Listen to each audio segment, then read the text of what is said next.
UKLO 1 year masters. No IELTS required up to 5 years visa. High visa success rate. Revanth Reddy గారు లేకపోతే మెట్టు సాయి కుమార్ అనే వ్యక్తి మీ ముందు కూర్చొని మాట్లాడేది కాదు.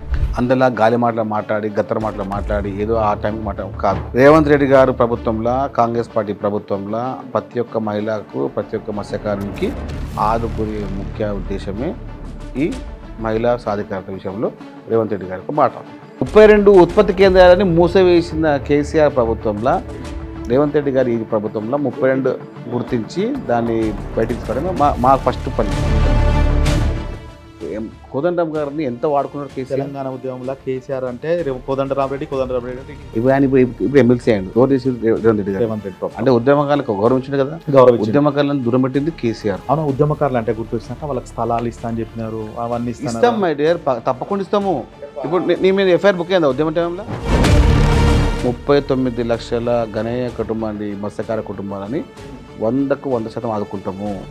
ఎవరు ఏం చేసినా, ఎవరైనా కలబొల్లి మాట మాట్లాడినా, ఎవరైనా బీఆర్ఎస్ నాయకులు, బీజేపీ నాయకులు మాట్లాడినా అది మేము మా చేతల్లో చూపిస్తాము. Welcome to it TV. నేను కుమరభీం. ఇలా ముచ్చట ఎవరితో పెట్టడానికి వచ్చినంటే మత్స్యకారులు. మరి గాదానికి చైర్మన్ మెట్టు సాయన్న ప్రజలకు, అన్నకు, ఆ చేపలకు మధ్య ఎలాంటి బంధం ఉంది అడిగి తెలుసుకుందాం. ఇక నమస్తే సాయన్న. మస్తు భీమా, బాగున్నామన్నా? అన్న, మీరు దాదాపు ఇప్పుడున్న ఏ యూట్యూబ్ ఆన్ చేసినా మెట్టు సాయి అని వస్తుందన్న. అంటే మీరు తీసుకున్నట్టయితే నాయన కానీ తాత కానీ ఎవ్వరూ రాజకీయాల్లో లేరని చెప్పి వాళ్ళు అనుకుంటారు. నాకిట తెలిసింది, ఇంకిట తెలుసుకున్నా. అసలు మీ కుటుంబ నేపథ్యం ఏందన్న? అయితే ఇప్పుడు హైదరాబాద్ నగరం అనేది ఒక గణనీయమైన చరిత్రమ నగరం. అందులో మీకు కుస్తీ పోటీలు అనే ఒక వ్యవస్థ, పెద్ద వ్యవస్థ ఉంటుంది. దంగల్ అంటే వ్యాయామశాల. ఆ వ్యవస్థలో మా పూర్వీకులు అంటే మా తాతగారు, మా ముత్తాతగారు, మా నాన్నగారు, ఇప్పుడు ఈవెన్ నేను కూడా, ఇంత మా తమ్ముళ్ళు అందరూ కూడా మేము ఆ వ్యవస్థకు చాలా కనెక్ట్గా ఉన్న వ్యవస్థ మాది. కుస్తీ పోటీల్లో తద్వారా అంటే ప్రజల్లో మాకు కొంచెం అంటే మమేకమైన విధానంగా మేము ముందుకెళ్తుండే. ఇది చాలాసార్లు అంటే కొంతమందికి ఉంటుంది వ్యవస్థ ఏంటంటే ముందుకు పోయే వ్యవస్థ, నడుచుకుంటూ వెళ్ళే వ్యవస్థలో మాకు అంటే ఎట్లా ప్రజలకు ఇంకా చేరుకోవాలనే ఉద్దేశంతో కొన్ని సంఘటనలు నాకు యాదృచ్ఛంగా అయినాయా, ఇక దైవ నిర్ణయం అని చెప్పి ఆయన తెలియకుండా అట్లా కొన్ని సంఘటనలు అయినాయి. ఆ సంఘటనలు కావడం వల్ల నేను రాజకీయానికి మొగ్గు చూపడం జరిగింది. ఎట్లయినా రాజకీయ నాయకుడు అయిదాం అనుకోరు. అది అట్లా కొన్ని అంటే హిట్ అంటే అంటారా దెబ్బ మీద దెబ్బ తాకడము, ఏదో ఒక సాధించాలనే ఉద్దేశంతో అంటే మాకు సంబంధం లేని వ్యవస్థ ఇది రాజకీయ వ్యవస్థ. అంటే రాజకీయ నాయకులతో సంబంధం ఉండే, వాళ్ళతో ముఖ పరిచయాలు, వ్యక్తిగత పరిచయాలు, పెద్ద పెద్ద నాయకులతో మా నాన్నగారికి మంచి పరిచయాలు ఉండే. కానీ నేరుగా ప్రత్యక్షంగా ఎప్పుడు రాజకీయం చేయలేదు, ఎవరు చేయలేదు. నేను ఒక్కడిని. అంటే సాయన్న, దాదాపుగా నీకు ఈ కోరిక ఎట్లా ఏ విధంగా వచ్చిందంటే మీ ఇంట్లో పంచాయతీలు చేస్తుండేనంట. అంటే అప్పటనే సైకిళ్ళు రెంట్కి ఇవ్వడం కానీ, అనేక రకాల బిజినెస్ రావడం, అనేక రకమైన వ్యక్తులు మీ దగ్గరికి రావడము, ఏదైనా మంచి చేయడం అని ఉంటే పంచాయతీలు చేయడము, అట్లా కాదని చెప్పి నువ్వు చిన్నప్పటి నుంచి నాన్న కానీ తాత కానీ అట్లాంటివి మీరు చూసుకుంటూ పెరిగిర్రు. ఏదైతే బాగుంటుంది, ఇంకా ఏది చేస్తే అయితే బాగుంటుంది అనే రంగాన్ని మీరు ఎంచుకోరు. అంటే ఎట్లా అన్నా మీరు ఏంటంటే పోటీ చేసేది ఈ పంచాయతీలు అంటే మీ ఇంటి దగ్గరికి ఎందుకు వచ్చేది? ఊళ్ళో పెద్ద మనుషులు ఉంటారు, ఏదైనా ఉంటే ఈ పట్నంలో ఏంది ఇది అని. అంటే ఇప్పుడు మేము ఏం లేదు, ఇప్పుడు హైదరాబాద్ నగరంలో 1942 చెప్తున్నమాట మీకు, 1942 స్వాతంత్రం కాకముందు అప్పుడు హైదరాబాద్ నగరంలో మా కుల వ్యవస్థకు ఒక సంఘం ఏర్పాటు చేయాలని చెప్పి అప్పుడు చాలామంది పెద్దలు నిర్ణయించిన వ్యవస్థ అది. అప్పుడు హైదరాబాద్ నగరంలో ఒక పెద్ద సమావేశం ఏర్పాటు చేయాలి. దానికి కనీసం అప్పుడు ఒక 100 మంది రావడము, ఆ 100 మందికి అందరికీ భోజన సదుపాయం చేయాలి. అవును, చేయాలంటే అందరు ఏమంటారు, స్థలం అయితే హైదరాబాద్లో విచ్చలవిడిగా ఉంది, కానీ భోజనం ఏర్పాటు చేయాలి. అవును, అప్పుడు జొన్న గట్క అది ఇంట్లో 5 మంది ఉంటే 4 తినేది ఒక బస్సు ఉండేది ఆ సమయంలో. కానీ మా తాతగారు మెట్టు లక్ష్మయ్య గారు అప్పుడు ఒక సమావేశం ఏర్పాటు చేసినప్పుడు, అప్పుడు ఆ కుల పెద్ద అప్పుడు వ్యవస్థాపకులు సందిరి బాలయ్య గారు ఉండే. ఆ సమావేశానికి మా తాతగారే ఆహారానికి సంబంధించిన వ్యవహారాలు చేసినప్పుడు అంటే భోజనం ఏర్పాటు చేయడం. ఇంతమందికి ఏం చేయాలి అంటే నేను ముందర ఉన్నా అని చెప్పి తాత వచ్చిండు. లక్ష్మేనా? మెట్టు లక్ష్మయ్య. లక్ష్మయ్య మా తాతగారు అప్పుడు రావడము, ఆ సమావేశంలో అందరూ మీట్ కావడము, అందరికీ ఇక అప్పుడు భోజనం అంటే ఏంది, అన్నం, అంతే, అది జొన్న రొట్టె, అది అది అందరికీ తనకు తోచిన విధంగా ఇంకెక్కువ చేయడం జరిగింది. అది ఇంకా ఆప్యాయత. అప్పటి నుంచి మాకేమైందంటే ఎవరు వచ్చినా, హైదరాబాద్ ఎవరు వచ్చినా కూడా మెట్టు లక్ష్మయ్య ఉన్నాడు, ఆయన చూసుకుంటాడు అని చెప్పి ఒక అదే డొక్క సీతమ్మ లాగా ఇక్కడ వస్తాం మెట్టు లక్ష్మయ్య. అయితే మా తాతగారు అప్పటి నుంచి ఇక ఇప్పుడు అప్పుడు వరంగల్ నుంచి వచ్చేది, వరంగల్ నుంచి వచ్చేది, మన కరీంనగర్ నుంచి వచ్చేది, శ్రీకాకుళం నుంచి వచ్చేది, విజయవాడ, మచిలీపట్నం నుంచి వచ్చేది, హైదరాబాద్లో స్థిరపడేది. అందరూ స్థిరపడాలంటే ఇప్పుడు ఇంతకుముందు అప్పుడు ఏమవుతుందంటే మనము ఆటోలో పోయినా కొట్టేది ఎవరన్నా, అవును, కొత్త వచ్చి కొట్టేది హైదరాబాద్లో. అవును, అప్పుడంతా రక్షణగా మా తాత ఉండేది. అంటే మా కుల వ్యవస్థ సంబంధించి అందరి పంచాయతీ మా తాత చెప్పేది.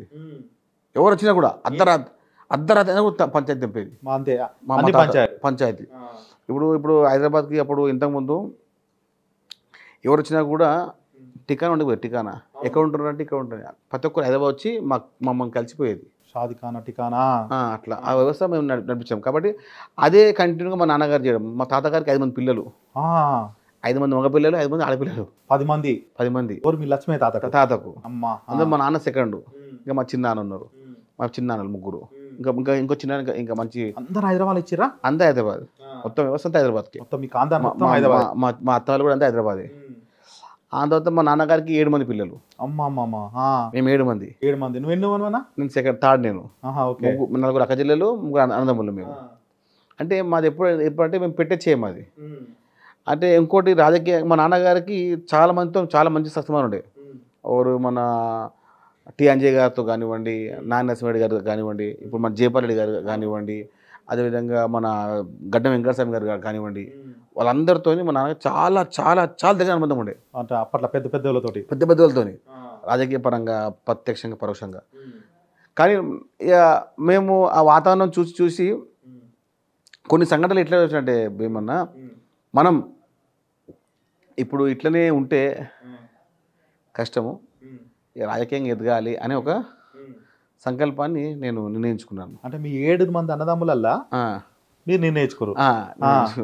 అయితే కొన్ని సంఘటనలు ఎట్లనంటే, కొన్నిసార్లు బేగం బజార్లో చాలా పెద్ద పైల్వాన్ ఉండే, ఆయన పేరు చెప్పొద్దు, చాలా పెద్ద పైల్వాన్, మనం ఊహ కూడా అందలేము ఆయన దగ్గర ఊరికి. అంటే అంత పెద్ద కుస్తీ వీరగాడికి ఇలా ఆయన పేరు సంపాదించాలి అనే, మన తెలుగు వాళ్ళేనా? తెలుగు వాళ్ళే. అంటే హిందీ పైల్వాన్, అంటే యాదవ్ వాళ్ళు హిందీ అంటే ఉంటారు, నార్త్ ఇండియన్స్ యాదవ్ వాళ్ళని మన ఏది గౌలీ అంటారు, గౌలీ. అలా చాలా పెద్ద పైల్వాన్ అనమాట ఆయన పేరు. ఆ పైల్వాన్ ఆయన చాలా మందికి ఆదర్శమైన. ఓకే, ఇప్పుడు అందరికి మా తరము, మా ఫాదర్ వాళ్ళ అప్పుడు ఆయన పెద్ద ఆదర్శ, పెద్ద మంచి పైల్వాన్. ఓకే, ఏం పేరు అన్న? పేరు చెప్పొద్దు, బాగుంటుంది. అయితే ఎందుకంటే ఇప్పుడు నెక్స్ట్ ఆయన ఎపిసోడ్లో ఆయన కొంచెము అంటే ఆయన ఏమైందంటే, ఆయన రావడము, ఒక నాయకుడు వస్తే ఆయన లోవడము నేను చూసా.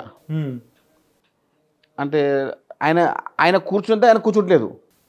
అదే ఒక నాయకుడు వచ్చిన తర్వాత ఆయన లేచి నిల్చోవడము, ఆయన పక్కన నిల్చోవడము, ఆయన కూర్చుంటే కూర్చోవట్లేదు.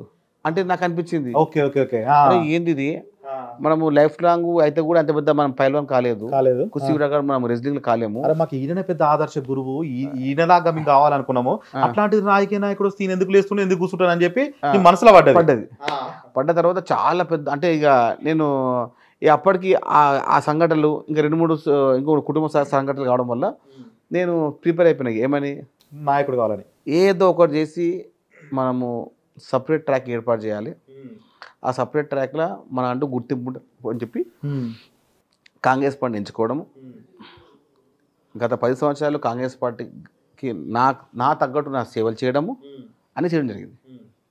అది గుర్తించి గౌరవ పెద్దలు మాన్యశ్రీ రేవంత్ రెడ్డి గారు అతి చిన్న వయసులో నాకు చేయడం జరిగింది. అన్న, దానికంటే ముందు ఒక ముచ్చట అన్న, మీరు ఇవన్నీ చూసిండ్రు, పైల్వాన్ తనం చేసిన ఊరని వచ్చినా కానీ అన్నం పెట్టారని పెద్ద దిక్కు తాత కానీ నాయన కానీ ఉన్నారు. మీరు ఇట్లా కుస్తీ పోటీలలో పనిచేసిరా? చేసినాక మీరు దాదాపుగా హైదరాబాద్ లో ఒక పేరు రావాలంటే నీ అంటే ఒక 10-20 మందిని తిరుకోవాలి. అంటే కొట్లాటలు పంచాయతీలకు అట్లాంటివి ఏమన్నా చేసినావా? మనం చేయలేము, ఎందుకంటే మా వ్యవస్థ అది కాదు. కాదు అంటే ఇట్లాంటి వేసుకొని జనాలని నేను చేయలేదు ఎప్పుడు. చేయలేదా? ఎందుకు చేయలేదంటే చాలా మటుకు హైదరాబాద్లో మా దగ్గరికి వచ్చిన అన్ని పంచాయతీలన్నీ మేము ఆల్మోస్ట్గా మేము అంటే మేము మాడదామని చేస్తాము, కొట్టాడి మేము పోము. ఎందుకంటే మాకు ఆ టైం మాది లేకపోతున్నది. మాకు పొద్దున్నలో కానీ మా వ్యవస్థ వేరే ఉంటుండే. అదే ఆయన కొట్టడం మాకున్నటువంటి వ్యవస్థకు డిఫరెంట్ అది. అంటే నాకు అర్థమైంది ఏంటంటే మీకు ఎందుకు కనెక్ట్ అయ్యారంటే ఏదైతే ప్రజలు ఉంటారో యూత్ ఉంటారో నేను దంగల్లో పనిచేయాలి, నేను కుస్తీ పోటీలు చేసుకోవాలి, అన్న సాయన్న జనాన్ని తీసుకోపో అంటే దగ్గరుండి తీసుకుపోయి వాళ్ళకి ఫ్రీగా పెట్టారంట. మేము ఫ్రీ పెడుతుండే. అట్లా మేము పొద్దున్న ఒక 70 మంది, ఈవినింగ్ ఒక 70 మంది ఫ్రీ కోచింగ్ ఉంటుండే. 1 రూపీ తీసుకోపోయేది. మా తాలీంలో అందరికి మంచిగా చేసేది. మా తమ్ముడు కోచ్, ఇప్పుడు మా తమ్ముడు కోచ్. లే కాదు, ప్రవీణ్ లేదా కోచ్లు అందరూ. ఈ వ్యవస్థ మేము మా తమ్ముడు మొత్తం వ్యవస్థ కాపాడము, మూమెంట్ చేయడము. నేను వ్యక్తిగతంగా ఇప్పుడు కూడా ఉంది కంటిన్యూ. మేము ఏం చేస్తామంటే మా దగ్గరికి కోరు వచ్చిన మాకు మా శత్రు వచ్చా మేము పనిచేస్తాం. మనకు ఎవరు వచ్చినా ఒక మాట అన్నారన్న మీరు, ఏమన్నారంటే హైదరాబాద్ లో పైల్వాన్లు అనేటోళ్ళు మా తర్వాత ఎవరైనా అనే మాట మీరు అన్నారు. మరి ఆల్రెడీ నువ్వు బేగంపేటలో ఉన్న పైల్వాన్ గురించి గొప్ప చెప్పినావు అన్న ఇప్పుడు, అంటే మళ్ళీ ఇదేంది అంటే మా తర్వాత ఎవరైనా అంటే వ్యవస్థలో మా ముత్తాత పైల్వాను, మీ లక్ష్మీ తాత కంటే ఇంకొక ఆయన వాళ్ళ ఆయన పైల్వాను, మా తాత పైల్వాను, మా నాయన పైల్వాను, నేను కూడా కిరకన్ పైల్వాను. నేను కూడా అంటే ఆ టైంలో చేశాను. నేను కూడా 2-3 సార్లు మంచి తీసుకున్నాను. అది ఒక వ్యవస్థ. కానీ ఇప్పుడు తండ్రి గురువు కానీ ఆదర్శం ఉంటుంది కదా. తండ్రి నాకు గురువే, అవును, కానీ ఆదర్శంగా కొంతమంది పేర్లినా. మా నాన్నగారి నోటి నుంచి ఆయన పేర్లినా. ఓకే. ఇప్పుడు నేను అనుకున్న గురువు ఏం చెప్పిండు, ఆయన చాలా పెద్ద పైల్వాను, అదే చాలా పెద్ద పైల్వాన్ ఆయన అంటే నేను విన్నా ఆయన మాట. ఆయన ఈయనే కదా అంటే ఈయనే అని చెప్పించాడు, చూపించండి ఎవరు చూద్దాంపా అంటే ఆయన పోయి చూసేది. అంటే ఆ సమయానికి మా నాన్నగారు నా గురువే నాకు చూపించే వ్యవస్థనే ఇంకో వ్యవస్థకు దాసోమైనప్పుడు నేను ఆ వ్యవస్థ కావాలనుకున్నా. ఓకే, వ్యవస్థ కావాలనుకున్నా. ఆ తర్వాత నా ప్రయాణం ఎట్టుందో అందరికీ తెలుసు. కాంగ్రెస్ పార్టీకి మన సేవలు, మన వ్యవస్థ, మన సమయము, పార్టీకి మనకున్నటువంటి దీక్ష కానివ్వండి. అంటే దాదాపు మీ ఎంపటి ఇంతమంది పోరగాళ్ళు తిరుగుతుంటారు, అందరు వస్తుంటారు. ఏంటంటే నేను మిమ్మల్ని చూస్తానైతే నిజంగా చెప్తున్నా, మీది పల్లెటూరే అనుకుంటారు. ఇప్పటికి పట్నం అయితే ఎవరం మాట తీరు కానీ, ఓపిక కానీ, స్నానం కానీ అన్ని ఉన్నాయి. ఇంతమందిని ఎంటేసుకొని మీరు పార్టీలో తిరుగుకుంటూ పొద్దంతా అన్నమన్న పెట్టాలి కదా. ఇప్పుడు మీ తాత అయితే ఊరు నుంచి ఎక్కడి నుంచి సమస్య అయితే పెట్టారు. వీళ్ళందరికీ పెట్టాలంటే మీరు ఏం పని చేస్తారు? నేను ఇప్పుడు మాకు నెలకు ఒక 5 లక్షలు రెంట్స్ వస్తాయి మాకు. ఓకే, ఇండ్లు 5 లక్షలు. అప్పటి తాత మొత్తం హైదరాబాద్ సగం రెంట్స్ వస్తాయి. అంటే ఏమో మాకేం పెద్ద ఒకటి ఉండవు. మేము ఉండేవన్నీ మా వ్యవస్థలో కమర్షియల్ బిట్స్ ఉన్నాయి. 100 గజాలు, 120 యార్డ్స్ అటు ఉన్నాయి అందరికి. కానీ మేము నెలకు ఒక 3 లక్షలు పంచుతాం. ఓకే, 3 లక్షలు పంచేస్తాం అందరికి. మా తిండి కానీ ఇప్పుడు మీరు నమ్ముతున్నాము. ఇప్పుడు మొన్న రీసెంట్లీ అంటే ప్రతిసారి ఎగ్జామ్ అంటే పిల్లలకి చాలామందికి ఒక 20 నుంచి 30 మంది పిల్లలకు ఫీజు మేమే కడతాం ఇప్పటికి స్కూల్లో. సూపర్ అన్న. ఇప్పుడు ఫీజు అంటే ₹1,00,000 ఏముండదు. 30,000, 40,000, 50,000, 18,000, 50,000 ఎక్కడ ఉండదు, తక్కువ 25,000. అంటే స్కూల్కి పోయి మాట్లాడి మీరు ఇప్పుడు మా ఇంటికి వస్తారు, అన్న పిల్లల స్కూల్ ఫీజు కట్టాలి, డబ్బులు అంటారు. మాకేమంటారు, వచ్చి మాకు కొంచెం ఇంట్రెస్ట్కి ఇవ్వండి అన్న, మిత్తికి ఇవ్వండి అన్న అంటారు. మా అమ్మ ఈనియదు, వద్దు పిలుస్తుంది. పిలిచి అరే ఏం కావాలి నీకు అంటే 20,000 కావాలి. మా అమ్మనే వెళ్ళి కట్టొస్తుంది స్కూల్ పోయి. ఎంత 20,000 కదా, 10,000 పెట్టుకో, ఇంకా 10,000 డిసెంబర్లో కడతాం. కానీ ఫీజు కడతాం, పిల్లల్ని మీరు దాన్ని ఇవ్వాలి. ఏ స్కూల్ అయినా పర్లేదు. అదే ఏ స్కూల్లో 20,000 ఫీజు స్టార్టింగ్. అంటే ఇప్పుడు మేము ఉండే బస్తీ కదా. అవునవును, తక్కువనే ఉంటాయి. చిన్న స్కూల్ ఉంటాయి. మేము ఉండే బస్తీ కదా. అవును, మేము పెద్ద అదేమో కాలనీ కాదు, మేము ఉండే ఏరియా పెద్ద కమర్షియల్ కాంప్లెక్స్ కాదు. ఇప్పుడు కూడా మా ఇల్లు 100 గజాలే. అంతేనా? అంటే ఎవరు అంత అనుకోరు. మా ఇల్లు 100 గజాలే. అన్న సాయన్న, దాదాపుగా ఇవాళ మత్స్యకారులు చూసుకున్నట్టయితే అనేక మంది వాళ్ళు ఉన్నారన్న. ఇక్కడ ఊర్లలో చెరువులు ఉంటాయి, పట్నంలో అయితే చెరువులు ఉన్నాయి కానీ వాటిని పార్కులు చేసి పడేసారు. ఇన్ని చేసినాక దానిపైన ఫైట్ అయితే చేస్తున్నావు.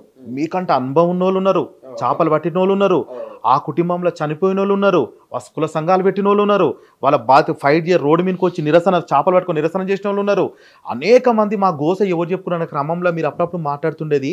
మరి మీకే ఈ చైర్మన్ చిన్న వయసులో ఎందుకు ఇచ్చినట్టు అన్న మన ముఖ్యమంత్రి గారు? అంటే మత్స్యకారుల మీద అనుకునే ప్రేమ.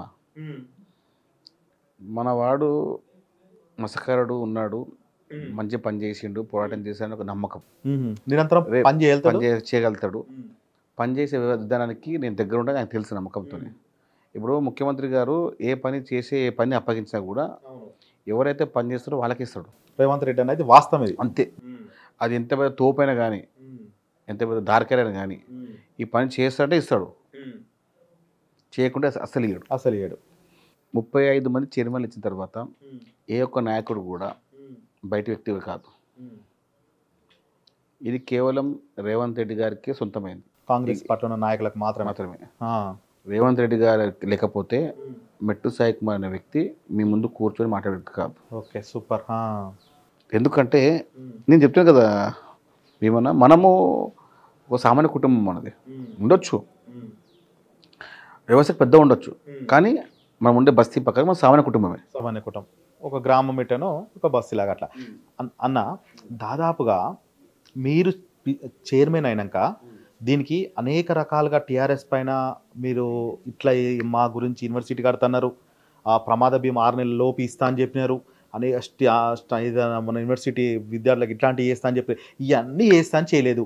మీరు ప్రత్యేకంగా ఫీల్డ్లోకి వెళ్ళి వాళ్ళ సమస్యలు కానీ ఎక్కడెక్కడ పోయినారు, మీరు ఏం చేద్దాం అనుకుంటున్నారు, ఎట్లా లాభపడతాయి ఇప్పుడు ఏదైతే ఉన్నారన్న అప్పటి నుంచి తాతకా నుంచి అందరిని మీరు పెద్ద దిక్కులాగా ఉన్నారు, ఇప్పుడు మీరు పని చేస్తున్నారు, ఏం మీకు ముందు ఆలోచన ఏం చేస్తే బాగుంటుంది వీళ్ళకు? అయితే నేను మీకు మాట్లాడుతాను. మన వ్యవస్థలో ఇప్పుడున్న వ్యవస్థలో ఫస్ట్ సీడ్స్ చేపపిల్ల పంపిణీ, ఆ పంపిణీలో నాస్తి రకం ఇచ్చారని చెప్పారు, మీరు ఎట్లా? నేను కొట్లాడినా. ఇప్పుడు ఈ సమయంలో ఇంతకుముందు 75% ఆంధ్ర వాళ్ళు వేసేది కాంట్రాక్ట్, అవును, 25% మన తెలంగాణ వేసేది. ఇప్పుడు మన రేవంత్ రెడ్డి గారి హయాంలో వారి యొక్క సూచనల మేరకు 72% ఇప్పుడు తెలంగాణ వేసారు, 28% అదర్ స్టేట్ ఆంధ్ర కర్ణాటక వాళ్ళు వేసినారు. అది సాధించే ఘనత. ఎందుకంటే మన వాళ్ళు వేసేటప్పుడు మన ఇండ్లు కాబట్టి మంచిగా వేస్తారు, అవును, మంచి సిమెంట్ వేస్తారు, మంచి నీళ్ళు కొడతారు మన ఇండ్లు కడుతున్నప్పుడు. అవును. అదే నువ్వేం కాంట్రాక్టర్స్ ఏం చేస్తాడు, ఇష్టం కట్టి వెళ్ళిపోతాడు. మన అడగనికి మన ప్రాంతం కాదు ఆంధ్ర కాబట్టి ఆంధ్ర తెలంగాణ ఉన్నాయి. ఇప్పుడు మనం ఏం చేస్తామంటే ఇప్పుడు మనకున్న ఈ వ్యవస్థలో రేవంత్ రెడ్డి గారు 72 మంది కొత్త కాంట్రాక్టులని తెలంగాణకు పరిచయం చేసిన వ్యక్తిగా ఇప్పుడు మనం ఘనత కాబోతుంది. ఇప్పుడు దీంట్లో ప్రత్యేకంగా ఇంతకుముందు ఈ వ్యవస్థలో చెప్పిన కాంట్రాక్ట్ నీకింత ఇచ్చేసేది. ఈ కాంట్రాక్ట్ ఇట్లా మన వాళ్ళకి ఇచ్చిరా లేకపోతే బయట వాళ్ళకి వేరే వాళ్ళకి అటు ఇచ్చేది. ఇంతకుముందు ఎవరెవరు కాంట్రాక్ట్ చేసేది ఇచ్చేది, ఇప్పుడు కాంట్రాక్ట్ ఇచ్చేది. ఇప్పుడు కేవలం తెలంగాణ వారికి పెట్టిన. సూపర్. అంటే మంచి చేసిన వాళ్ళ అకౌంట్ చేసిన వాళ్ళ అక్కడ వస్తుంది. అంటే మీ వృత్తిలో గిట్ట ధనవంతు అట్లాంటి వాళ్ళు ఉన్నారు, అట్లాంటి కావాలి వాళ్ళకి ఏమన్నా ఇప్పుడు కాంట్రాక్టర్లు లేదే అట్లా కాదు. ఇప్పుడు అర్హత గల ప్రతి ఒక్కరికి ఇచ్చినాం. Okay, super. 157 మంది మొత్తం బిడ్డర్స్లలో 72 మంది తెలంగాణ వాళ్ళు ఇచ్చినామంటే ఆ ఘనత కేవలం మన ముఖ్యమంత్రి గారికి. అవును, రేవంత్ రెడ్డి గారు ఎప్పుడు పోరాటం చేసినా ప్రాంతాలలో ఉన్న ఇబ్బంది పెడితే ప్రాంతం లోపల ఒక సామెత ఉండే. అవునవును. రాష్ట్రానికి బయటి వాడు అన్యాయం చేస్తే బయటికి పోయిందో కొట్టండి, ఇంటి వాడు అన్యాయం చేస్తే అక్కడనే పాతి పెట్టని చెప్తుండే. అవును, అది మనకున్నటువంటి అప్పటి పెద్దలు చెప్పిన మాట. ఆ మాటనే ఇప్పుడు ఏం చేయడానికి ఇప్పుడు తెలంగాణకు సంబంధించిన ప్రతి ఒక్కరిని తీసుకొచ్చిన వీటికి. ఓకే, అంటే మంచి చేసిన వాళ్ళకి కూడా చేసిన వాళ్ళకి కూడా పడుతుంది కాబట్టి. అవును, 77 మందిని తీసుకొచ్చి అలానే ఒక మీటింగ్ ఏర్పాటు చేసుకోరు. మీటింగ్ 77 మంది వాళ్ళు చెప్పిన బాగా చెప్తా తెలంగాణ వాళ్ళు వేయండి ఈసారి కాంటాక్ట్, మీకు ఏం అవసరం ఉన్నా మేము చూసుకుంటామని చెప్పి మాకున్నటువంటి ఒక సమాచారం అందుకు చేసినాం. ఎందుకంటే రేపటికి తెలంగాణ వారు అభివృద్ధి చెందాలి, తెలంగాణ ప్రజలు అభివృద్ధి చెందాలి అంటే మన వాళ్ళు ఉన్నప్పుడే మన తెలంగాణ రాష్ట్రం అభివృద్ధి చెందుతుంది. ఎంతైనా అంటారు కదా, కిరాయిదా మకాందార్ అని. అవును, అంతే. అవును, వాస్ అట్లా మేము పోవడం చేసినాం కాబట్టి మేము ఎందుకు వ్యవస్థను ఖరాబ్ చేస్తాం? అవును. వ్యవస్థ బాగుపడాలంటే మన నిజాయితీగా ఉండాలి. ఇక చూడు బ్రదర్, నాకు 80 యాడ్స్ ఇల్లు ఉంది, నేను ఇక్కడికి వచ్చి డబ్బు సంపాదించే నాకు అవసరం లేదు. అవును, ప్రజల కోసం పనిచేయడానికి వచ్చారు. అంతే, అవును. నాకు నెలకు 1,90,000 శాలరీ వస్తుంది, అవును, చాలు. అన్ని ఖర్చులు 50 మిగులుతాయి, చాలు. అదే ఏమైనా అవసరం ఉంటే బయటకు అప్పు చేసుకుంటా, అంతే. ఓకే, ఓపెన్గా మాట్లాడుతున్నారు. ఇప్పుడున్న దానిలో ఒక 2 కోట్లు అప్పు ఉంది, ఇంకో 50 లక్షలు అప్పు చేసుకుంటా. మీరు అప్పుల్లో ఉన్నారా అన్న? మీరు ఆ, నమ్మాలనిపిస్తలేదు మా ప్రేక్ష జనాలు. అంతే ఓపెన్ కదా. నేను చెప్పగా నువ్వు కట్టవు కదా నా అప్పు. అవును, కట్టం. కానీ నేనేమంటా అంటే, ఇప్పుడు కావాలనుకుంటే ఇంకొక 50 అప్పు చేసుకుంటా, కానీ మేమున్న వ్యవస్థను ఇప్పుడు మేము ఖరాబ్ చేసి తెలుసుకోలేదు. చాలా మటుకు అందరూ కూర్చోగానే డబ్బులు సంపాదిస్తారు, అది ఏముండదు. చైర్మన్ పదవి రాగానే ఏముండదు. ఎందుకు ఉండదంటే మేమున్న నాయకత్వం అలాంటిది. మా నాయకుడు ఒక మాట చెప్పిండు, బాధ్యతతో పదవి ఇచ్చిన సక్రమంగా నిర్వహించండి, నీ టాలెంట్ ఏదో చూపి పేరాసపడి అత్యాసపడి ఆగం చేసుకోకని చెప్పాడు. అందరికీ, నాకు ప్రతి ఒక్కరికి, అందరికి ఇచ్చిన వాళ్ళకి చెప్పిండు. మేము మా బాధ్యత ఏంది, ప్రతి ఒక్కరికి న్యాయం చేయడం, ముఖ్యమంత్రి గారికి పేరు తేవడం. మీరేమేం చేస్తున్నారన్న? వచ్చినాక మీరు డిమాండ్లు, అప్పుడు కొట్లాడిన డిమాండ్లన్నీ ఇందులో నెరవేరుస్తున్నారా? 100కు 100 నెరవేరుస్తారు. ఏంటిదన్న? ఇప్పుడు మీకు చెప్తున్నా కదా, హైదరాబాద్ నగరంలో, తెలంగాణ రాష్ట్రం చెప్తున్నా ఫస్ట్, హైదరాబాద్ నగరంలో ఒకటే క్యాంటీన్ ఉంది, ఫిష్ క్యాంటీన్. ఎక్కడన్నా? ఇక్కడ పక్కనే, ఆఫీస్ పక్కనే ఒకటి ఫిష్ క్యాంటీన్ ఉంది. హైదరాబాద్ నగరంలో ఇప్పుడు 10 ఫిష్ క్యాంటీన్లు ఏర్పడిస్తున్నాం. ఓకే, నీరలాగా సెంటర్లు పెట్టినట్టు 10 ఫిష్ క్యాంటీన్. సూపర్ అన్న, అది అందరికి ఉపాధి. అవును. ఇంకా 100 ఫిష్ స్టాల్స్ అదే అంటే చేపలు అమ్మడం. ఫిష్ క్యాంటీన్ అంటే భోజన పథకం. అవును, కానీ వాళ్ళకి ఇట్లా ఇబ్బంది ఏర్పడుతుంది అన్న, ఏడ అమ్ముకోవాలనో తెలియక, ఒక స్టాల్స్ ఇట్లాంటి లేక, సెంటర్ లేక, రోడ్ల మీద అమ్ముకొని ఆదివారం వస్తే అంత ఆగమాగం ఉంది పరిస్థితి. ఆ విధానాన్ని మనం సెట్ చేయడానికి నీ ప్లాన్ చేస్తున్నారా? చేసేసాం. ఇది చాలా ఇంపార్టెంట్. ఇంకోటి, తెలంగాణ రాష్ట్రంలో ఉన్న ప్రతి మత్స్యకారునికి ప్రతి మార్కెట్ యార్డ్లో, ఇప్పుడు మన మీ ఏ ఊరు ఉంది? మునుగోడు కాన్సెప్ట్. మునుగోడు ఏది మెయిన్ సెంటర్? ఏది? మునుగోడే. చండూరు, మునుగోడు, చౌటుపల్లి ఫిష్ మార్కెట్ ఉందా? లేదు. ఏర్పాటిస్తాం. అవును. అక్కడ మార్కెట్ యార్డ్ ఉందా? మంచిగా మార్కెట్ ఉంది. మార్కెట్ పక్కన ఏర్పాటిస్తాం ఫిష్ యార్డ్. అవును. మాకేం అవసరం ఉంటుంది? ఒక 100 గజాలు మస్తు అయిపోతాం మాకు. అవును. ఒక 50 మంది ఉపాధి అవుతుంది, అమ్ముకుంటారు.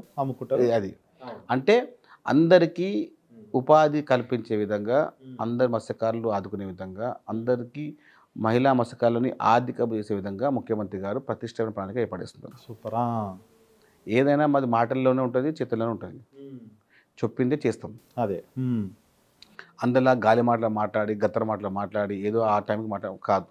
చేయకుండా రేవంత్ రెడ్డి గారు ప్రభుత్వంలో, కాంగ్రెస్ పార్టీ ప్రభుత్వంలో ప్రతి ఒక్క మహిళకు, ప్రతి ఒక్క మత్స్యకారునికి ఆదుకునే ముఖ్య ఉద్దేశమే ఈ మహిళా సాధికారత విషయంలో రేవంత్ రెడ్డి గారి మాట. ఈ 10 స్టాల్ అన్నారు కదన్నా, ఎప్పుడు ఓపెన్ చేస్తారు? అది పని జరుగుతుందా? పని స్టార్ట్ అయిపోయింది. ఇప్పుడు ఆల్రెడీ ఇప్పుడు సెక్రటరియట్ ఒకటి ఓపెన్ ప్లాన్ ఇష్టం. ఓకే. ఇప్పుడు నెక్స్ట్ జిహెచ్ఎంసీలో ఓపెన్ చేస్తాం. ఒకటి సికింద్రాబాద్ రైల్వే స్టేషన్లో, ఒకటి కాచిగూడ రైల్వే స్టేషన్ కాడ, ఒకటి మన నాంపల్లి రైల్వే స్టేషన్ కాడ. అంటే ఇప్పుడు ఫిష్ క్యాంటీన్. ఓకే. ఇప్పుడు ప్రతి వీధిలో ఒక మీల్ సెంటర్ ఉంది. అవును. ప్రతి మెయిన్ సెంటర్ లో ఒక బిర్యానీ సెంటర్ ఉంది. కానీ హైదరాబాద్ లో ఎక్కడ ఫిష్ క్యాంటీన్ లేదు. ప్రైవేట్ గా ఏదైనా చేసుకుంటే ఆ హోటల్ అమ్ముకోవడం అట్లా సపరేట్ ఏం లేదు. కాబట్టి ఇది తెలంగాణ మత్స్యకార సహకార సంస్థ ద్వారా, మా యొక్క అధికార ముద్ర ద్వారా ఆ క్యాంటీన్ ఏర్పాటు చేస్తాం. సూపర్. 32 ఐటమ్స్ ఉంటాయి అందులో. చేపలు, రొయ్యలు, పీతలు, సీ ఫుడ్ ప్రతి ఒక్క ఐటమ్. మీరు ఏ డాక్టర్ దగ్గర పోయినా నువ్వు మటన్ తినొద్దు, చికెన్ తిన అంటాడు తప్ప చేప తిన అనడు. ఎవరు అనరు. కాబట్టి మేము ఆరోగ్య భద్రత కాపాడుకుంటూ అందరికీ తక్కువ ధరలో చేపల్ని, అదే చేప సంబంధించినటువంటి వ్యవస్థని అందుబాటుకి వస్తాం. అందరికీ ప్రజలకు దగ్గరికి తీసుకొచ్చి తప్పకుండా. ఇప్పుడు పౌష్టికాహారం చాలా ఇంపార్టెంట్. అవును. ఏ డాక్టర్ గారు ఏమంటాడు? చేప తినమ్మంటారు. చేప 0 కొలెస్ట్రాల్ అంతే. అవును. అది మేము దగ్గర ఇస్తాం. అవును. ఇది చాలా ఇంపార్టెంట్. దీనివల్ల ఆరోగ్య అభివృద్ధి ఉంటుంది, ఆరోగ్యమైన భద్రత ఉంటుంది, సమాచారం ఉంటుంది, అదేవిధంగా అది ఉపాధి ఉంటుంది. ఇందులో చాలా మందికి ఉపాధి ఉంటుంది. అవును. నీకు ఫిష్ క్యాంటీన్ వల్ల, ఒక ఫిష్ క్యాంటీన్ మినిమం 50 మంది వర్కర్స్ ఉంటారు. తక్కువలా. నీకు ఇప్పుడు హైదరాబాద్లో మినిమము నేను మొన్న ఎంక్వైరీ చేస్తే 472 బిర్యానీ సెంటర్స్ ఉన్నాయి. అవును. 610 మీల్ సెంటర్స్ ఉన్నాయి. ఇప్పటికి పెరుగుతూనే ఉంటాయి. ఇంకా పెరుగుతూనే ఉన్నాయి 610 meal centers, 472 biryani center. Biryani centers ఉన్నాయి. అంటే చిన్నది ఆ బిర్యానీ, ఈ బిర్యానీ, కుండ బిర్యానీ, చెంబుల biryani, red bucket biryani, red bucket, yellow blue bucket bucket. కూడా అవును. అట్లా మొత్తం 472 ఉన్నాయి, 473 ఉన్నాయి. ఆ, కానీ తెలంగాణలో హైదరాబాద్లో ఒకటే ఫిష్ క్యాంటీన్ ఉంది, అది మన శాంతినగర్ ఒకటే ఉంది. ఒక్కటే ఉంది అదే. ఆ ఒక్కటిని మేము సెట్ చేయడం, దాన్ని పని చేయడం ఇప్పుడు ఈ 6 నెలల. సూపర్ అన్న. ఈ డిసెంబర్ అయిపోయేంత వరకు మీరు రావాలి ఒకసారి. తప్పకుండా వస్తామన్నా, మా ITT ముందరకు వస్తే మాట్లాడతా. తప్పకుండా రావాలి, ఆ మూమెంట్ చేస్తాము. ఈసారి కావాల్సింది, ఎందుకంటే 10 క్యాంటీన్లు అంటే 50 మంది లేచుకున్నా ఫస్ట్ యుద్ధోపాధి కన్నా సెక్రటరియట్. సూపర్. అందరికి అందుబాటులో విధంగా సెక్రటరియట్లో మూమెంట్ చేస్తాం అన్న. ఇంకోటి అన్న, ఈ స్టాల్స్ చేస్తున్నారు, చాలా మంచిది, అందరికి ఉపాధి కలుగుతున్నది. నేనేమంటున్నా, మీరు ఏదైతే చేపలు పట్టే మత్స్యకారులు ఎవరైతే ఉన్నారో వాళ్ళ దగ్గరికి వెళ్ళి మీరు చైర్మన్ అయిపోయాక మీకు ఇట్లాంటి వాళ్ళ బాధలు కానీ అనేకమైన ఇబ్బందులు వాళ్ళు ఎట్లా ఏందని చెప్పి మీ దగ్గరికి రావడం జరిగిందా? మీ మీటింగ్ లాంటి ఏర్పాటు చేసుకున్నా? ఎలాంటి సమస్యలతో మీ దగ్గరికి వస్తున్నారన్నా? ఇప్పుడు తెలంగాణ రాష్ట్రంలో 32 ఉత్పత్తి కేంద్రాలు ఉన్నాయి. మన రాష్ట్రంలో ఒక్కటి కూడా అందుబాటులో లేదు. ఒక్కటి కూడా అందుబాటులో లేదు. ఆ 32 ఉత్పత్తి కేంద్రాలని తీసుకురావడం ముఖ్యము ఇప్పుడు ప్రెసిడెంట్ వెలుగులోకి. అంతే. అది తీసుకొస్తే మనకు ఇతర రాష్ట్రాల నుంచి ఎవ్వరు కూడా మన చేప పిల్ల మనకు ఇచ్చే అవసరం కూడా లేదు. సరఫరా మనకు మన దాంట్లో మస్తే పోతుంది. మస్తు సూపర్. ఈ 32 ఉత్పత్తి కేంద్రాలని పునరుద్ధరించడమే రేవంత్ రెడ్డి గారి ధ్యేయం, మా బాధ్యత. ప్రధానమైన సమస్య ఏందన్నా? ఇదే చేపలదే. ఇప్పుడు పక్క స్టేట్ పోయి చేపలు కొంటావు, సీడ్స్ కొంటావు, వాళ్ళు ఇచ్చిన రేటు కొనాలి ఇప్పుడు నువ్వు. అవును, అంతే. ఎంత వేసిపోతే అంతనే మార్కెట్లో. అది సపోజ్ నువ్వే కొత్త చేసుకుంటే నువ్వే రెస్ట్కి ఇస్తావు కదా. అప్పుడు అవును, నువ్వే రైతువి, నువ్వే సొంతంగా పండిస్తున్నావు. 32 ఉత్పత్తి కేంద్రాలని మూసవేసిన కేసీఆర్ ప్రభుత్వంలో, రేవంత్ రెడ్డి గారి ఈ ప్రభుత్వంలో 32 గుర్తించి దాన్ని బయట తీసుకోవడమే మా ఫస్ట్ పని. సూపర్ అన్న. ఇది ఇప్పుడు ఎందుకంటే మేము చెప్తున్నా, ఏది చెప్తామో చేస్తాము, అదే అందరికి ఉపయోగపడే పని. అది 100% 64 లక్షల మంది 39 లక్షల గణేయ కుటుంబాన్ని, మత్స్యకార కుటుంబాలని 100% ఆదుకుంటాము. ఎవరు ఏం చేసినా, ఎవరైనా కళ్ళబొల్లి మాట్లాడినా, ఎవరైనా బీఆర్ఎస్ నాయకులు, బీజేపీ నాయకులు మాట్లాడినా అది మేము మా చేతుల్లో చూపిస్తాము. పక్కన అన్నది 100%. సూపరా. ఇప్పుడు కూర్చుంది రేవంత్ రెడ్డి గారు, కూర్చుపోయినా కూర్చుంది, ఎవడో కాదు. రేవంత్ రెడ్డి గారు ఒకసారి కూర్చుని వ్యవస్థ నేర్పితే సిస్టమ్ వేరే ఉంటుంది. అదే అర్జునుడు ఆయన్నే, కృష్ణుడు ఆయన్నే, అంతే. PCC ప్రెసిడెంట్ ఆయన్నే, సీఎం కూడా ఆయన్నే, యుద్ధం చేసేది ఆయన్నే, చేయించేది కూడా ఆయన్నే. అదే అదే మీరు మాట్లాడతారు. ఇట్లా ఇంకోటనా, చెరువులు కబ్జా చేసినారన్నారు అంటే ఇక్కడ హైదరాబాద్ ప్రాంతంలో లేకపోతే ఇంకెక్కడ కబ్జాలు మీకు అనిపించింది? ఏముందంటే హైదరాబాద్ నగరంలో భూ రేట్ ఎక్కువ కావడం వల్ల ఇంతకుముందు పరిధిలో కబ్జాలకు గురైనాయి ఉన్నాయి, చాలా ఒక 70-80 చెరువులు కబ్జాని ఉన్నాయి. అది కూడా మనం కంప్లైంట్ ఇస్తున్నాము వ్యవస్థలో. ఎక్కడెక్కడైతే ఇప్పుడు ఇంతకుముందు ఉప్పల్ ఉందా, ఉప్పల్ చెరువు ఉంటుంది, ఉప్పల్కి రామంతపూర్ చెరువు ఉంటుంది, ఆ పక్కన ఎంతమంది 12 ఎకరాల చెరువు, అది 5 acres ఉంది. అది ఇంకా 7 acres ఏది పోయినట్టు అంటే ఇక ఆ వ్యవస్థ బయట తీస్తాము. ఇప్పుడు హైడ్రా ద్వారా సీఎం గారు ఎవరైతే FTL ల్యాండ్ కూడా కబ్జా చేస్తారో అన్ని వ్యవస్థకు తీస్తూ ఉంటారు. అంటే చేపల పెంపకంలో అంటే ఓన్లీ వీలే కాకుండా ఇంకా బయట వాళ్ళు ఎవరన్నా పెంచుకుంటాము, సాదుకుంటాము అంటే వాళ్ళకి ఇట్లా ఇస్తారు? ఓకేనా, తప్పకుండా ఇస్తారు వాళ్ళకి ఇట్లా. ఇప్పుడు ఉండగా ఇప్పుడు 72% మన తెలంగాణ ఉంటారు. అవును, 20 అట్లే 72% మత్స్యకారులు ఉంటారు, 20% జనరల్ గా. ఇంకా ఎవరు రావచ్చు, నువ్వు రావచ్చు భీమ్. అదే అంటున్నా, ఎందుకంటే తెలియాలి, నువ్వు రావచ్చు, అడుగుతున్నా 100% రావచ్చు. అదే ఇప్పుడు ఇంకొకటి అన్న, ఇప్పుడు దాదాపుగా మీరు 32 ప్రాంతాలు తిరిగిరన్నా, చూసొచ్చిరా? ఆల్మోస్ట్ నేను మీకు తెలియవచ్చు, గత 3.5 సంవత్సరాలుగా నేను కాంగ్రెస్ పార్టీలో ఫిషర్మెన్ కాంగ్రెస్ చైర్మన్గా పనిచేస్తున్నా ఒక విభాగంలో. మీకు సంబంధించింది కాంగ్రెస్ పార్టీ మత్స్యకార విభాగం ఉందిలో పార్టీ చైర్మన్ పనిచేస్తాను కాబట్టి నా దగ్గర మనకు మళ్ళీ ఇది పొజిషన్ జరిగింది. ఓకే, సమగ్ర సమాచారము, సమగ్ర నివేదిక, సమగ్ర వ్యవస్థ ప్రకారంగా మేము మీకు మాట్లాడుతున్నాం. ఏదో మీతో గాలిగా మాట్లాడేసి ఏదో మీ అట్లా కాకుండా మాకున్న సమాచారము నేను గత 3.5 సంవత్సరాలు చేసినట్టు ఒక సేకరణ మాట్లాడుతున్నా. ఓకే, అప్పటి నుంచి మీరు చైర్మన్ కాకముందు నుంచి దీని గురించి తెలుసు, నాకు మొత్తం వ్యవస్థ తెలుసు, ఏమైతే ఏం కథ అని చెప్పి. సబ్సిడీ ఏమన్నా ఇస్తురా? 100%. ఎట్లా? మహిళలకు 60%, జెంట్స్ 40%. అంటే ఎన్ని దాపాలు? 2 దాపాలే, అంతేనా? సూపర్ అన్న. ఓకే, ఈ స్టాల్స్ తో పాటు 32 మన ఉత్పత్తి కేంద్రాలు ఉన్నాయో. ఉత్పత్తి కేంద్రాలు వచ్చాయనుకో భీమా, నీకు తెలంగాణ రాష్ట్రంలో మిగులు చేపలు ఉంటాయి. మనము దేశంలో ఉన్నటువంటి మిగతా రాష్ట్రాలకు పంపినా కూడా మిగులు చేపలు మాత్రం ఉంటాయి. ఓకే, సూపర్ అన్న. మీరు ఏ చెప్పినా కానీ వాస్తవాన్ని చెప్పాలంటే అవన్నీ వెలుగులోకి వస్తే ఇప్పుడు ఉన్న మనం ఏదైతే ఎదురు చూస్తున్నారో వాళ్ళందరికీ ఇది ఒక శుభవార్త అన్నమాట. ఇంకొకటి అన్న, మెట్టు సాయన్న చిన్న వయసులో ఎవ్వరు పిలిచినా ఒక లీడర్ కాకుండా నేనున్నా అని చెప్పి అప్పట్లో హైదరాబాద్లో గుర్తు రాగానే ఓవర్ లీడర్ అంటే ఇప్పటికి చనిపోయినా కానీ పీజీఆర్ గుర్తొస్తాడు. ఆయన దగ్గర అందరు శిష్యులే. మీరు ఇట్లా ఆయన రూట్లోనే పోతున్నారు అని చెప్పి ఆలీలు అనుకుంటున్నారు, ఇది నిజమేనా అబద్ధమా అన్న? అంటే నాకు అంటే మనం ఆయనకు ఏకలవ భక్తులు అనుకో పీజీఆర్ గారికి. అంతే, చూసిరా మీరు? చూసాను, పోయిరా? చిన్నప్పుడు చూశాను, అంటే కలిసి ఫోటో నా దగ్గర ఉంది. ఆయన చిన్నప్పుడు మా ఇంటికి వచ్చినారు, ఫోటో మా బాబాయ్ ఇంటికి వచ్చారు, ఫోటో నా దగ్గర ఉంది. అంటే నా ఉద్దేశం ఏంటంటే ఆయనలా కాకుండా ఒక 10% అయితే కూడా మనము మా రాజకీయ వ్యవస్థకు న్యాయం చేసిన వాళ్ళు అవుతాం. అవును, మనం పీజీఆర్ లాగా అవుదాలని కోరిక ఉంది తప్ప పీజీఆర్ కాలేము. ఇప్పుడు పీజీఆర్ ఒక చాలా గణనీయ వ్యవస్థ హైదరాబాద్ నగరంలో. అంతే, ఆయన చనిపోయి కూడా 15 సంవత్సరాలు ఆయన పేరు గుర్తుకుంది. ఆయన ఇప్పుడు వ్యవస్థలో ఈ రాజకీయ వ్యవస్థకు ఆయన ఒక మంచి మార్గదర్శకుడు, ఓ సమకాల మార్గదర్శకుడు. ఆయన పీజీఆర్ లాంటి పెద్ద నాయకులని మనం గుర్తించుకొని ఆయన పేరులో ఒక 10% కూడా మనం పనిచేసి ఉంటే, మనం చేయాలనుకుంటే మనం అంటే భవిష్యత్తులో మంచి నాయకులు అవుతాం మనం. ఎందుకన్నా నియోజకవర్గంలో చూసుకున్నట్టయితే పాండబ్బోలు వేస్తారు, డప్పు కొట్టేలు వేస్తారు, చెప్పులు కొట్టేలు వేస్తారు, మత్స్యకారులు వేస్తారు, అందరూ వేస్తారు కదా ఓటు. అయ్యా మనకి ఇది మా ఓపెనింగ్ ఉంది, ఇలా నేను ఈ పాండాబ్ ఓపెన్ చేస్తున్నా, నేను ఆ చెప్పుల షాప్ ఓపెన్ చేస్తున్నా, నేను ఆ కిరాణా షాప్ ఓపెన్ చేస్తున్నా, నేను ఇది ఓపెన్ చేస్తున్నా అని చెప్పి వచ్చే ఎమ్మెల్యే నాయకుడు ఎవరన్నా ఉన్నారా అన్న? అప్పుడు ఆయన పేరు ఎంత తినిపడ్డది. ఎందుకంటే మనం గిట్ట చూడలే కానీ నాకున్న వయసు ప్రకారం చెప్పుతుంటే విన్నదాం. అంతేనా? అది లీడరు. ఇప్పటివరకు ప్రజల గుండెలు అయితే నిలిచిపోయి ఎంతో మంది లీడర్లను చేసిండు.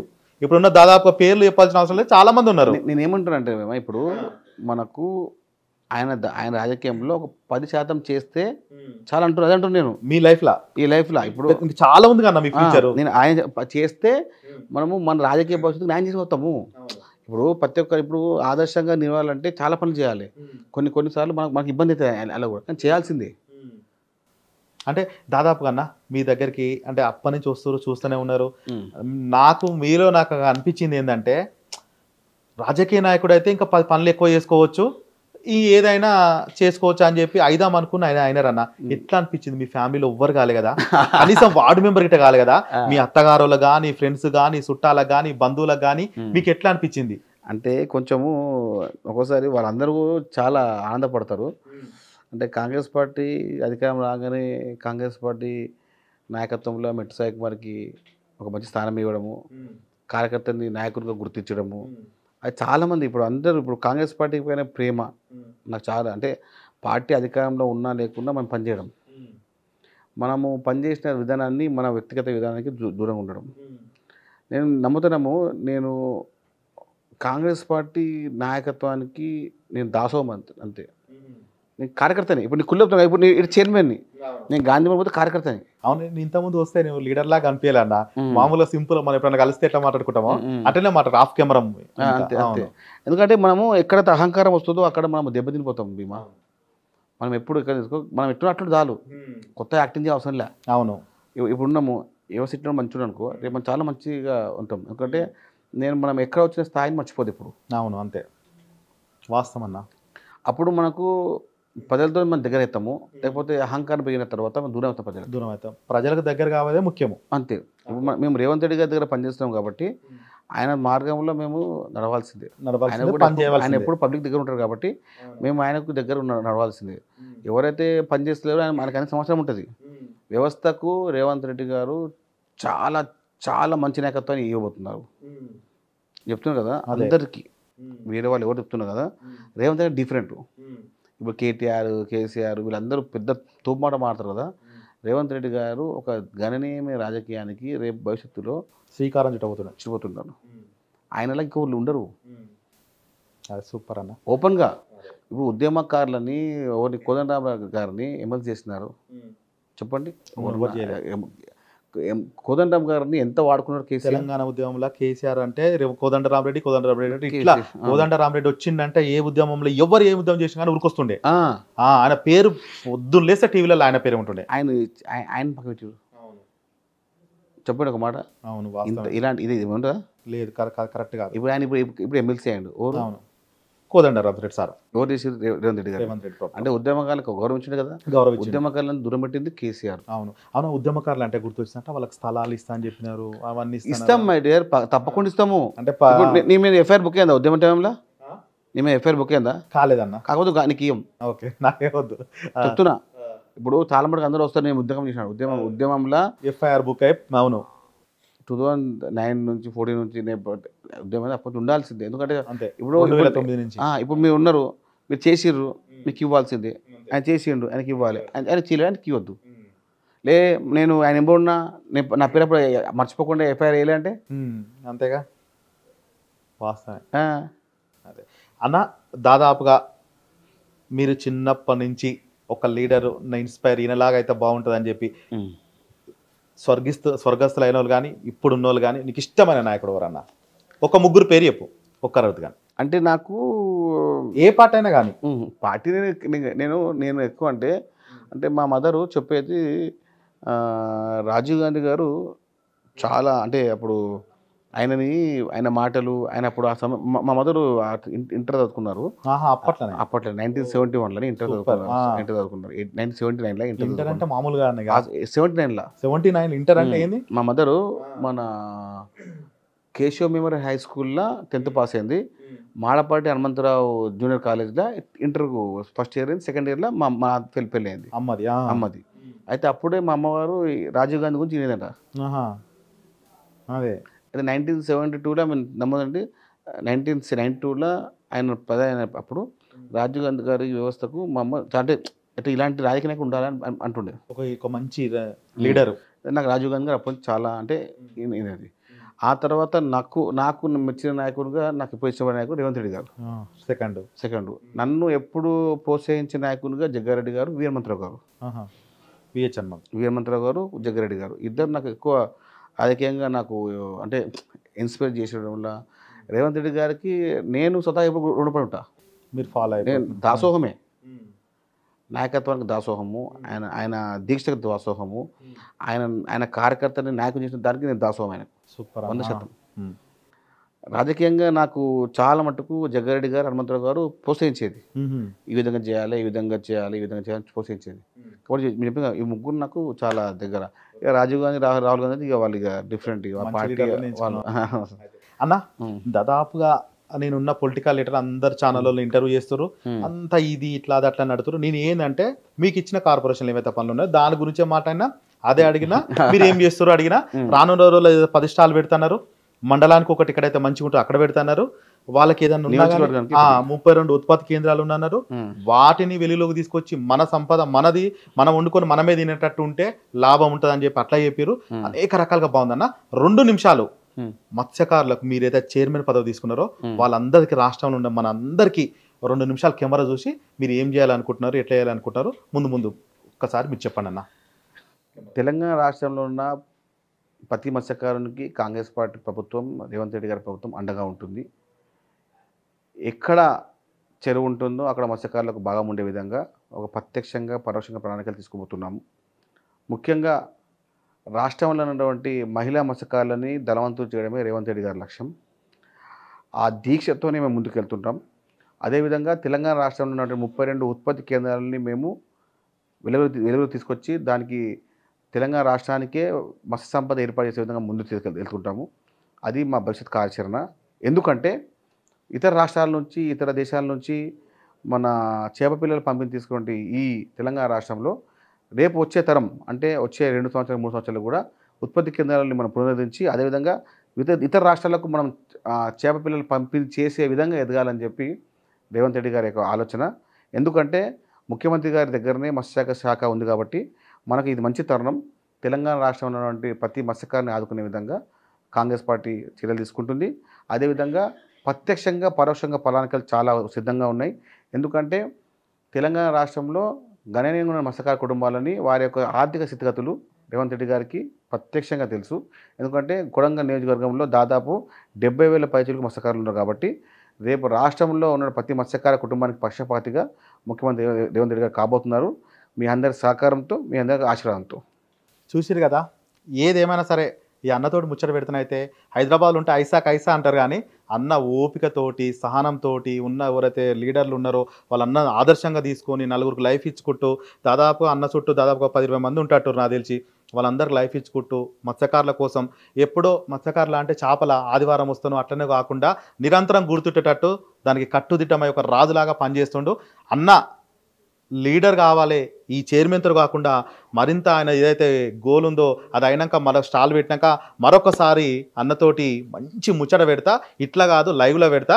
ఇక చూసిరు కదా మరో లీడర్తో కొమరం భీం ఏకదమ్ ముచ్చట పెడతాడు. ఉంటా మరి. థ్యాంక్ యూ అన్న. హిట్ టీవీ యాప్ ని డౌన్లోడ్ చేసుకోండి. ఇందులో short news, live news, entertainment movies అన్ని అవైలబుల్ గా ఉన్నాయి. Please download hit TV app. Hit TV యాప్ని ఫ్రీగా డౌన్లోడ్ చేసుకోండి.